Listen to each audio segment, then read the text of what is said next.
The Mahoning Valley Daily Podcast.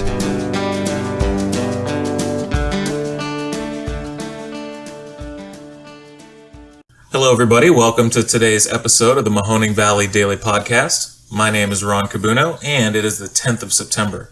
We're going to get into just a couple stories today, and then we're going to let you be on your way for your weekend. Thank you for tuning in.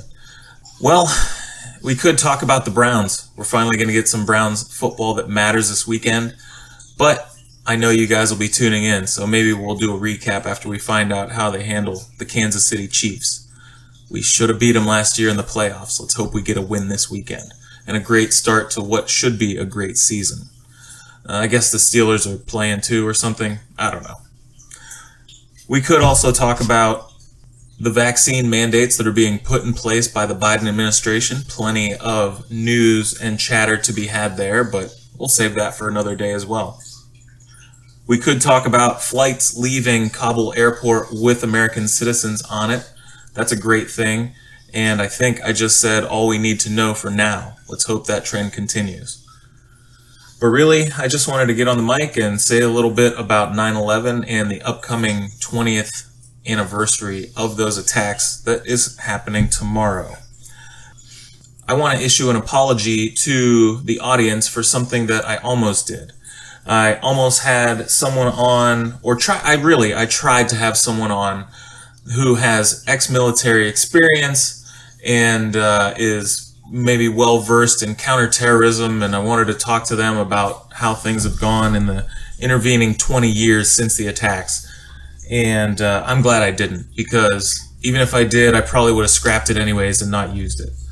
Because that is not what 9/11 is about, and shame on me for even thinking of remembering it in those terms. I needed to only watch, I watched several hours, but I needed to only watch a few minutes of the new 9/11 documentary to have myself refocused on what this day is about. This day, on this seminal anniversary or on any random year, should be about and should remain focused on the tragedy and the solidarity that sprung from that day.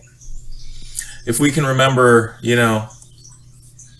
Bush v. Gore seems like child's play.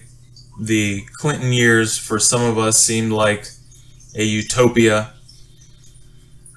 And then when that day happened, it's as though, they said that the end of history ended that day, because it seemed as though we were moving into this new non-violent world, and yet we found out very quickly how wrong we could be and how much there still was to care for and protect and prevent in this world, because the threat of violence to innocent lives is and always will be present in the world. But really, watching that video and just hearing stories, the individualized stories that bring it back to a person-to-person basis, people helping people, and the valor of the first responders on that day, is a stark reminder of how we should try to live every day with each one of our citizens.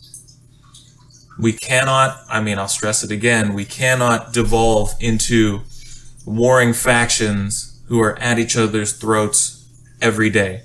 We have got to find common ground. Obviously, it takes a common set of facts to find common ground, but hopefully we get there too.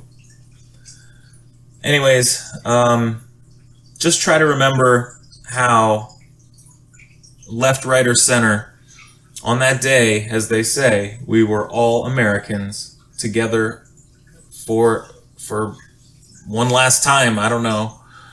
Let's get there again. Let's find that communal spirit and that sense of mutual understanding. And let's also realize that in the scheme of things, our petty misunderstandings and misgivings really pale in comparison to the large picture life and death situations that you can find yourself in the worst of times. And we can always find a way to move forward together. So say extra prayers, take a little couple extra minutes of meditation, and also tell the ones that you love them. Don't let it be a mystery. And with that, we will see you guys on Monday. Have a great weekend.